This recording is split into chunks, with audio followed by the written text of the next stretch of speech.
ओम नमः शिवाय। शिव जी सदा सहाय। ओम नमः शिवाय। गुरु जी सदा सहाय। ओम नमः शिवाय। शिव जी सदा सहाय। ओम नमः शिवाय। गुरु जी सदा सहाय। ओम नमः शिवाय। शिव जी सदा सहाय। ओम नमः शिवाय। गुरु जी सदा सहाय। ओम नमः शिवाय। शिव जी सदा सहाय। ओम नमः शिवाय। गुरु जी सदा सहाय। ओम नमः शिवाय। शिव जी सदा सहाय। ओम नमः शिवाय। गुरु जी सदा सहाय।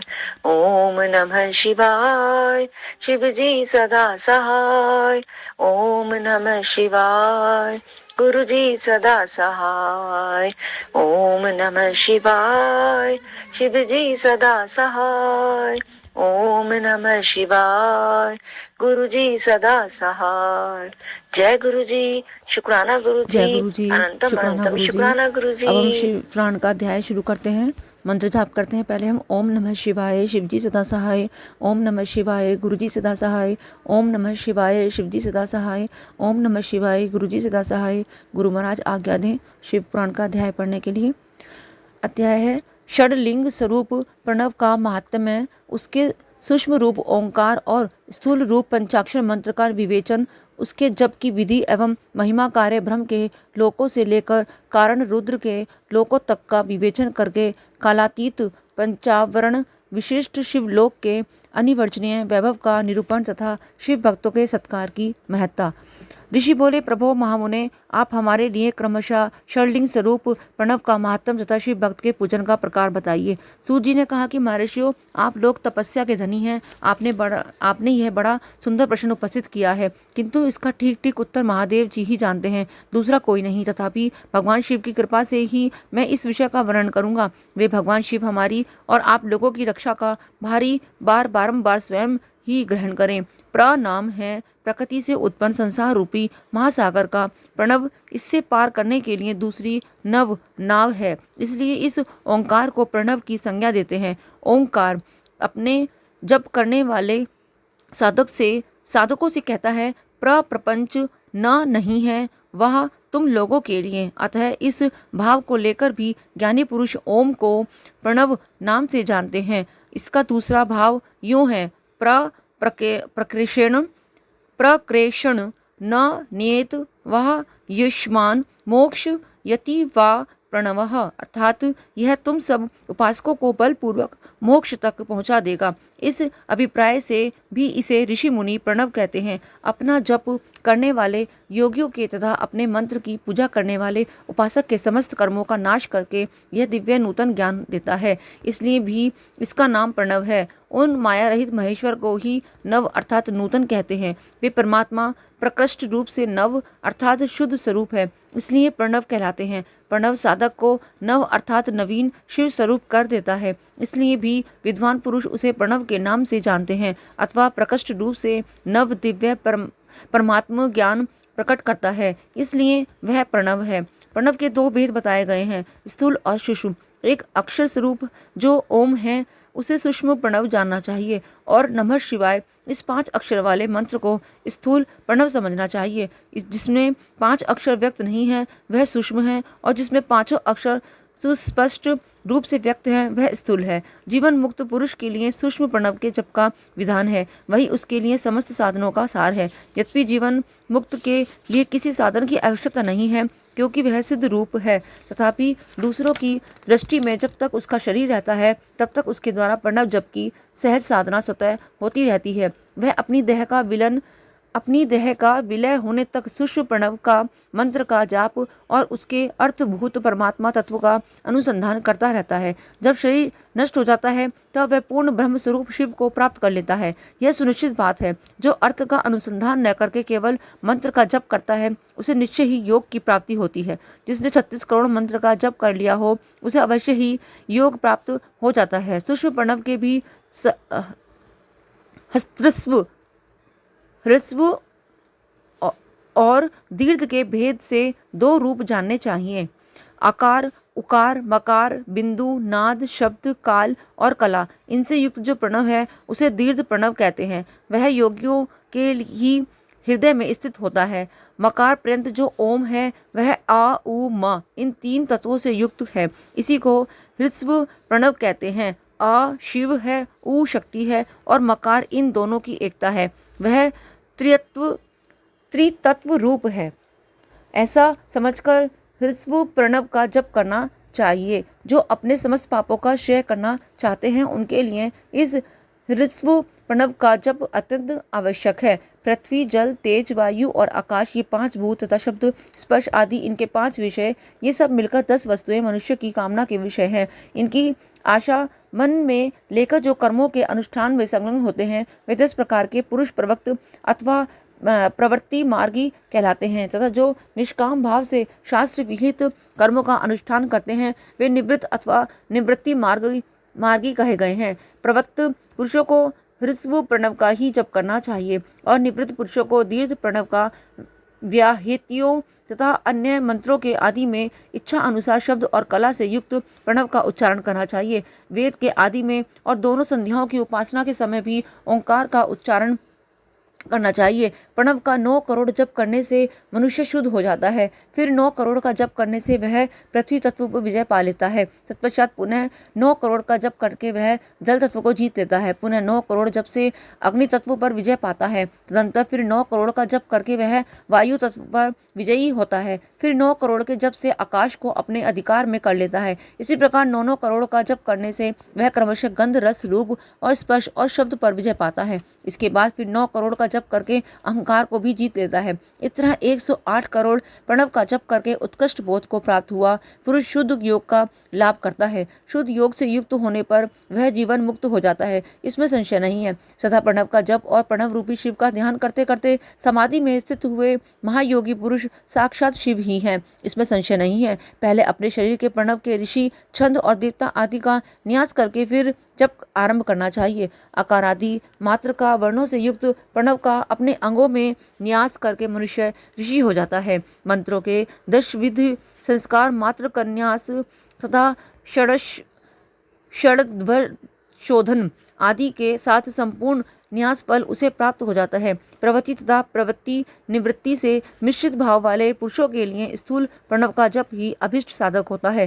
क्रिया, तप और जप के योग से शिव योगी 3 प्रकार के होते हैं, जो क्रमशः क्रिया योगी, तप योगी और जप योगी कहलाते हैं। जो धन आदि वैभव से पूजा सामग्री का संचय करके हाथ आदि अंगों से नमस्कार आदि क्रिया करते हुए इष्ट देव की पूजा में लगा रहता है, वह क्रिया योगी कहलाता है। पूजा में संलग्न रहकर जो परिमित भोजन करता, बाह्य इंद्रियों को जीत कर वश में किए रहता है और मन को भी वश में करके परद्रोह आदि से दूर रहता है, वह तप योगी कहलाता है। इन सभी सद्गुणों से युक्त होकर जो सदा शुद्ध भाव से रहता तथा समस्त काम आदि दोषों में रहित हो शांत चित्त से निरंतर जप किया करता है, उसे महात्मा पुरुष जप योगी मानते हैं। जो मनुष्य 16 प्रकार के उपचारों से शिव योगी महात्माओं की पूजा करता है, वह शुद्ध होकर सालोक्य आदि के क्रम से उत्तरोत्तर उत्कृष्ट मुक्ति को प्राप्त कर लेता है। द्विजो, अब मैं जप योग का वर्णन करता हूँ, तुम सब लोग ध्यान देकर सुनो। तपस्या करने वाले के लिए जप का उपदेश किया गया है, क्योंकि वह जप करते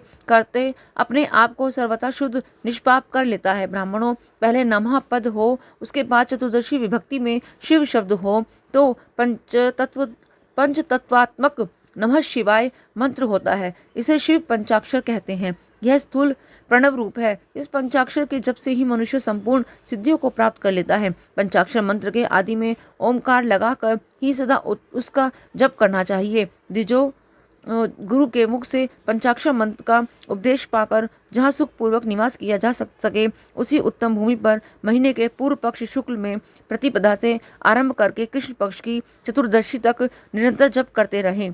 जैसे इसमें बताया पंचाक्षर मंत्र है ना, नमः शिवाय, और इसमें पहले नमः था, फिर नमः शिवाय था और ओम का था। तो नमः शिवाय के बाद अगर ओम लगाएंगे तो जैसे कि शिवाय नमः ओम होता है ना, नमः शिवाय ओम, इस तरह से भी हम जप कर सकते हैं। शिवाय नमः ओम और नमः शिवाय ओम और ओम नमः शिवाय, इस तरह से।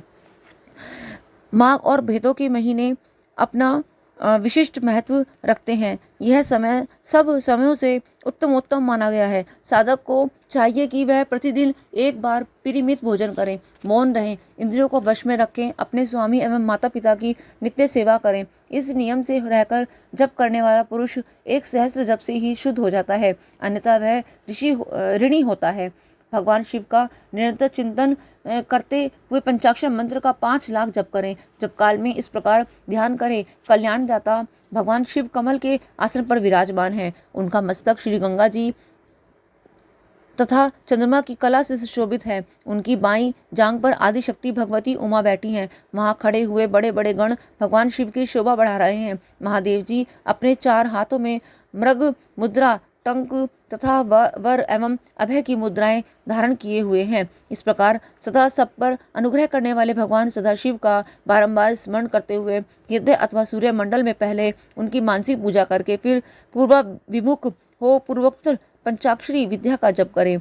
उन दिनों साधक सदा शुद्ध कर्म ही करें और दुष्कर्म से बचा रहे। जबकि समाप्ति के दिन श्री कृष्ण की पक्ष की चतुर्दशी को प्रातःकाल नित्य कर्म करके शुद्ध एवं सुंदर स्थान में शौच संतोष आदि नियमों से युक्त हो शुद्ध हृदय से पंचाक्षर मंत्र का 12 सहस्त्र जप करें। तत्पश्चात 5 सपत्नीक ब्राह्मणों का जो श्रेष्ठ एवं शिव भक्त हों वर्ण करें। इनके अतिरिक्त एक श्रेष्ठ आचार्य प्रवर का भी वर्ण करें और उसे सांब सदाशिव का स्वरूप समझें। ईशान तत्व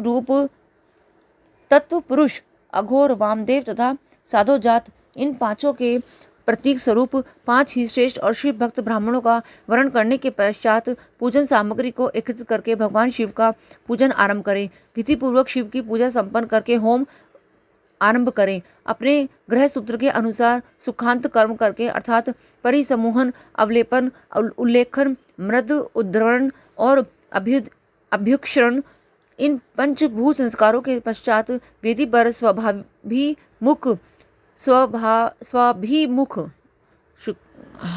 गुरुजी माफ करना शब्द है स्वाभिमुख अग्नि को स्थापित करके कुश कंडिका के अंतर प्रज्वलित अग्नि में आज्य भागांत आहुति देकर प्रस्तुत होम का कार्य आरंभ करें। कपिला गाय के घी से 11 101 अथवा 1001 आहुतियां स्वयं ही दे अथवा विद्वान पुरुष शिव भक्त ब्राह्मणों से 108 आहुतियां दिलाएं। होम कर्म समाप्त होने पर गुरु को दक्षिणा के रूप में 1 गाय और बैल देने चाहिए। ईशान आदि के प्रतीक रूप जिन 5 ब्राह्मणों का वर्ण किया गया है उनको ईशान आदि का स्वरूप ही समझें तथा आचार्य को सांब सदाशिव का स्वरूप माने। इसी भावना के साथ उन सब के चरण धोएं और उनके चरणोदक से अपने मस्तक को सींचें। ऐसा करने से वह साधक अगणित तीर्थों में तत्काल स्नान करने का फल प्राप्त कर लेता है। उन ब्राह्मणों को भक्तिपूर्वक दशांश अन्न देना चाहिए। गुरु पत्नी को पराशक्ति मानकर उनका भी पूजन करें। ईशान आदि क्रम से उन सभी ब्राह्मणों का उत्तम अन्न से पूजन करके अपने वैभव विस्तार के अनुसार रुद्राक्ष, वस्त्र, बड़ा और पुआ आदि अर्पित करें। तदंतर दिक्पालादि को भी बलि देकर ब्राह्मणों को भरपूर भोजन कराएं। इसके बाद देवेश्वर शिव की प्रार्थना करके अपना जप समाप्त करें। इस प्रकार पुरुष चरण करके मनुष्य उन मंत्रों को सिद्ध कर लेता है। फिर 5 लाख जप करने से समस्त पापों का नाश हो जाता है। तदनंतर पुनः 5 लाख जप करने पर अतल से लेकर सत्यलोक तक 14 भुवनों पर क्रमशः अधिकार प्राप्त हो जाता है। यदि अनुष्ठान पूर्ण होने के पहले बीच में ही साधक की मृत्यु हो जाए तो वह परलोक में उत्तम भोग भोगने के पश्चात पुनः पृथ्वी पर जन्म लेकर पंचाक्षर मंत्र के जप का अनुष्ठान करता है। समस्त लोकों का ऐश्वर्य पाने के पश्चात वह मंत्र को सिद्ध करने वाला पुरुष यदि पुनः 5 लाख जप करे तो उसे ब्रह्मा जी का सामीप्य प्राप्त होता है। पुनः 5 लाख जप करने से सारूप्य नामक ऐश्वर्य प्राप्त होता है। 100 लाख जप करने से वह साक्षात ब्रह्मा के समान हो जाता है। इस तरह कार्य ब्रह्म हिरण्य गर्भ का सायुज्य प्राप्त करके वह उस ब्रह्मा का प्रलय होने तक उस लोक में यथेष्ट भोग भोगता है। फिर दूसरे कल्प का आरंभ होने पर वह ब्रह्मा जी का पुत्र होता है, उस समय फिर तपस्या करके दिव्य तेज से प्रकाशित हो वह क्रमशः मुक्त हो जाता है। पृथ्वी यदि कार्य स्वरूप भूतों द्वारा पाताल से लेकर सत्यलोक पर्यंत ब्रह्मा जी के 14 लोक क्रमशः निर्मित हुए हैं। सत्यलोक से ऊपर क्षमा लोक तक जो 14 भुवन हैं वे भगवान विष्णु के लोक हैं। क्षमा लोक से ऊपर शुचि लोक पर्यंत 28 भुवन स्थित हैं। शुचि लोकों के अंतर्गत कैलाश में प्राणियों का संहार करने वाले रुद्रदेव विराजमान हैं। शुचि लोक से ऊपर अहिंसा लोक पर्यंत 56 भुवनों की स्थिति है। अहिंसा लोक का आश्रय लेकर जो ज्ञान कैलाश नामक नगर शोभा पाता है, उसमें कार्यभूत महेश्वर सबको अदृश्य करके रहते हैं। अहिंसा लोक के अंत में काल चक्र की स्थिति है। जहाँ तक महेश्वर के विराट स्वरूप का वर्णन किया गया, वहीं तक लोकों का तिरोधान अथवा लय होता है। उससे नीचे कर्मों का भोग है और उससे ऊपर ज्ञान का भोग। उसके नीचे कर्म माया है और उसके ऊपर ज्ञान माया। शुक्राना गुरु जी। संगत जी, इसके आगे का शिव पुराण का अध्याय हम कल पढ़ेंगे। जय गुरु जी। शुक्राना गुरु जी। अब हम पढ़ते हैं यहाँ से। अब मैं कर्म माया और ज्ञान माया का तात्पर्य बता रहा हूँ। माँ का अर्थ है लक्ष्मी, उससे कर्म भोग यात प्राप्त होता है, इसलिए वह माया अथवा कर्म माया कहलाती है। इसी तरह माँ अर्थात लक्ष्मी से ज्ञान भोग यात अर्थात प्राप्त होता है, इसलिए उसे माया या ज्ञान माया कहा गया है। उपयुक्त सीमा के नीचे नश्वर भोग है और ऊपर नित्य भोग। उससे नीचे ही तिरोधान अथवा लय है, ऊपर नहीं। वहाँ से नीचे ही कर्म में पाशों द्वारा बंधन होता है, ऊपर बंधन का सदा अभाव है। उससे नीचे ही जीव सकाम कर्मों का अनुसरण करते हुए विभिन्न लोकों को और योनियों में चक्कर काटते हैं। उससे ऊपर के लोकों में निष्काम कर्म का भी भोग बताया गया है। बिंदु पूजा में तत्पर रहने वाले उपासक वहां से नीचे के लोकों में ही घूमते हैं। उसके ऊपर तो निष्काम भाव से शिवलिंग की पूजा करने वाले उपासक ही जाते हैं। जो एकमात्र शिव की ही उपासना में तत्पर हैं, वे उससे ऊपर के लोकों में जाते हैं। वहां से नीचे जीव कोटि है और ऊपर ईश्वर कोटि। नीचे संसारी जीव रहते हैं और ऊपर मुक्त पुरुष। नीचे कर्म लोक है और ऊपर ज्ञान लोक। ऊपर मद और अहंकार का नाश करने वाली नम्रता है। वहाँ जन्म जनित तिरोधान नहीं है। उसका निवारण किए बिना वहाँ किसी का प्रवेश संभव नहीं है। इसी प्रकार तिरोधान का निवारण करने से वहाँ ज्ञान शब्द का अर्थ ही प्रकाशित होता है। आदि भौतिक पूजा करने वाले लोग उससे नीचे के लोगों में ही चक्कर काटते हैं। जो आध्यात्मिक उपासना करने वाले हैं, वे ही उससे ऊपर हो जाते हैं। जो सत्य, अहिंसा और अधर्मों से युक्त हो भगवान शिव के पूजन में तत्पर रहते हैं, वह काल चक्र को पार कर जाते हैं। काल चक्रेश्वर की सीमा तक जो विराट महेश्वर लोक बताया गया है, उससे ऊपर वृषभ के आकार में धर्म की स्थिति है। वह ब्रह्मचर्य या मूर्तिमान रूप है। उसके सत्य, शौच, अहिंसा और दया, ये 4 पाद हैं। वह साक्षात शिवलोक के द्वार पर खड़ा है। क्षमा उसके सींग हैं, शम कान है। वह वेद ध्वनि रूपी शब्द से विभूषित है। आस्तिकता उसके दोनों नेत्र हैं। विश्वास ही उसकी श्रेष्ठ बुद्धि एवं मन है। क्रिया आदि धर्म रूपी जो वृषभ है, वह कारण आदि में स्थित है, ऐसा जानना चाहिए। उस क्रिया रूप वृषभाकार धर्म पर कालातीत शिव आरूढ़ होते हैं। ब्रह्मा, विष्णु और महेश्वर की जो अपनी अपनी आयु है, उसी को दिन कहते हैं। जहाँ धर्म रूपी वृषभ की स्थिति है, उससे ऊपर न दिन है न रात्रि। जहाँ जन्म मरण आदि भी नहीं है, वहाँ फिर से कारण स्वरूप ब्रह्मा के कारण सत्य लोक पर्यंत 14 लोक स्थित हैं। जो 5 भौतिक गंध आदि से परे हैं, उनकी सनातन स्थिति है। सूक्ष्म गंध ही उनका स्वरूप है। उनसे ऊपर फिर कारण रूप विष्णु के 14 लोक स्थित हैं। उनसे भी ऊपर फिर कारण रूपी रुद्र के 28 लोकों की स्थिति मानी गई है। फिर उनसे भी ऊपर कारणेश शिव के 56 लोक विद्वान हैं। तदंतर शिव समस्त ब्रह्मचर्य लोक है और वहीं 5 आवरणों में युक्त ज्ञान में कैलाश है, जहाँ 5 मंडलों, 5 ब्रह्म कलाओं और आदि शक्ति से संयुक्त आदि लिंग प्रतिष्ठित है। उसे परमात्मा शिव का शिवालय कहा गया है। वही पराशक्ति से युक्त परमेश्वर शिव निवास करते हैं। वे सृष्टि, पालन, संहार, तिरोभाव और अनुग्रह, इन 5 कृत्यों में प्रवीण हैं। उनका श्री विग्रह सच्चिदानंद स्वरूप है। वे सदा ध्यान रूपी धर्म में ही स्थित रहते हैं और सदा सब पर अनुग्रह किया करते हैं। वे स्वात्मा राम हैं और समाधि समाधि रूपी आसन पर आसीन हो नित्य विराजमान होते हैं। कर्म एवं ध्यान आदि का अनुष्ठान करने से क्रमशः साधन पथ में आगे बढ़ने पर उनका दर्शन साध्य होता है। नित्य नैमित्तिक आदि कर्मों द्वारा देवताओं का यजन करने से भगवान शिव के समाराधन कर्म में मन लगता है। क्रिया आदि जो शिव संबंधी कर्म हैं उनके द्वारा शिव ज्ञान सिद्ध करें। जिन्होंने शिव तत्व का साक्षात्कार कर लिया है अथवा जिन पर शिव की कृपा दृष्टि पड़ चुकी है वे सब मुक्ति ही है, इसमें संशय नहीं है। आत्म स्वरूप से जो स्थिति है वही मुक्ति है। एकमात्र अपने आत्मा में रमण या आनंद का अनुभव करना ही मुक्ति का स्वरूप है। जो पुरुष क्रिया तप जप ज्ञान और ध्यान रूपी धर्मों में भली भांति स्थित है वह शिव का साक्षात्कार करके स्वात्माराम स्वरूप मोक्ष को भी प्राप्त कर लेता है। जैसे सूर्यदेव अपनी किरणों से अशुद्धि को दूर कर लेते हैं, उसी प्रकार कृपा करने में कुशल भगवान शिव अपने भक्त में अज्ञान को मिटा देते हैं। अज्ञान की निवृत्ति हो जाने पर शिव ज्ञान स्वतः प्रकट हो जाता है। शिव ज्ञान से अपना विशुद्ध स्वरूप आत्माराम तत्व प्राप्त होता है और आत्माराम तत्व की सम्यक सिद्धि हो जाने पर मनुष्य कृतकृत्य हो जाता है। इस तरह यहाँ जो कुछ बताया गया है वह पहले मुझे गुरु परंपरा से प्राप्त हुआ था। तत्पश्चात मैंने पुनः नंदीश्वर के मुख से इस विषय को सुना था। नंदी स्थान से परे जो स्वंस्वेद शिव वैभव है उसका अनुभव केवल भगवान शिव को ही है। साक्षात शिवलोक के उस वैभव का ज्ञान सबको शिव के कृपा से ही हो सकता है, अन्यथा नहीं, ऐसा आस्तिक पुरुषों का कथन है। साधक को चाहिए कि वह 5 लाख जप करने के पश्चात भगवान शिव की प्रसन्नता के लिए महाभिषेक एवं नैवेद्य निवेदन करके शिव भक्तों का पूजन करें। भक्त की पूजा से भगवान शिव बहुत प्रसन्न होते हैं। शिव और उनके भक्त में कोई भेद नहीं होता है, वह साक्षात शिव स्वरूप ही है। शिव स्वरूप मंत्र को धारण करके वह शिव ही हो गया रहता है।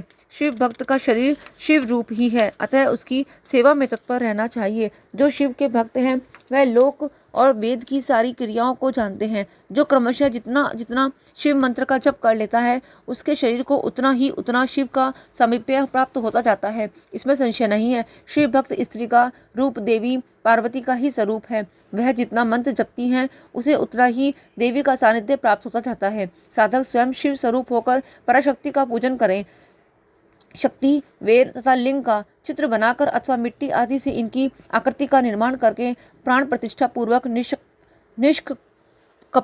निष्कपट भाव से इनका पूजन करें। शिवलिंग को शिव मानकर अपने को शक्ति रूप समझकर शक्ति लिंग को देवी मानकर और अपने को शिव रूप समझकर शिवलिंग को नाद रूप तथा शक्ति को बिंदु रूप मानकर परस्पर सटे हुए शक्ति लिंग और शिवलिंग के प्रति उपप्रधान और प्रधान की भावना रखते हुए जो शिव और शक्ति का पूजन करता है वह मूल रूप की भावना करने के कारण शिव रूप ही है। शिव भक्त शिव मंत्र रूप होने के कारण शिव के ही स्वरूप हैं। जो 16 उपचारों से उनकी पूजा करता है उसे अभिष्ट वस्तु की प्राप्ति होती है। जो शिव लिंगोपासक शिव भक्त की सेवा आदि करके उसे आनंद प्राप्त करता है उस विद्वान पर भगवान शिव बड़े प्रसन्न होते हैं। 5, 10 या 100 सपत्नीक शिव भक्तों को बुलाकर भोजन आदि के द्वारा पत्नी सहित उनका सदैव समादर करें। धन में देह में और मंत्र में शिव भावना रखते हुए उन्हें शिव और शक्ति का स्वरूप जानकर निष्कपट भाव से उनकी पूजा करें। ऐसा करने वाला पुरुष इस भूतल पर फिर जन्म नहीं लेता। अध्याय 17 विराम। जय गुरु जी, शुक्राना गुरु जी महाराज और सारी संगत जी। मुझसे पढ़ने में अगर कोई गलती भी होगी तो मैं आपसे हाथ जोड़कर क्षमा प्रार्थी हूँ। गुरु जी मुझे क्षमा करें और मेरी सेवा को स्वीकार करें।